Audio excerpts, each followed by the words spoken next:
निलिमा चव्हाण हिने YouTube social मीडियावर केलेल्या सर्चिंगची मोठी माहिती पोलीस तपासामध्ये समोर येते आहे। यामध्ये तिने नैराश्यातून जीवन संपवण्याचा मार्ग, काय केल्याने जीवावरती बेतू शकतं, जीवनामध्ये यशस्वी होण्याची कला अशा स्वरूपाचं काही सर्चिंग केल्याची माहिती पोलीस तपासामध्ये समोर येते आहे।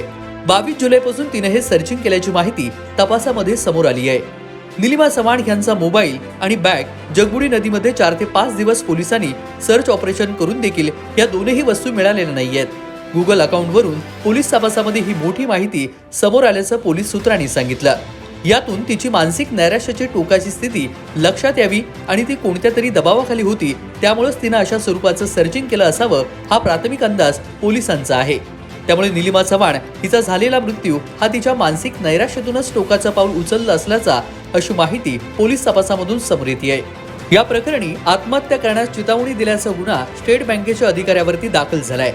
स्टेट बँकेच्या दापोली शाखेत काम करत असताना तिच्यावर असलेला कामाचा मोठा दबाव, यामधूनच आपल्या नोकरीवर प्रश्नचिन्ह उभे राहू शकतं, या टेन्शनमध्ये ती असावी असा प्राथमिक निष्कर्ष पोलीस तपासामध्ये समोर येतोय।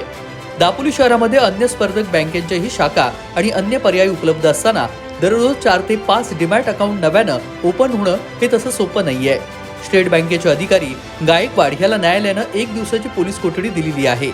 निलिमा चव्हाण मृत्यू प्रकरणात संशयित आरोपी असलेल्या संग्राम गायकवाड याला 7 दिवसांची पोलीस कोठडी मिळावी अशी मागणी न्यायालयामध्ये करण्यात आली होती।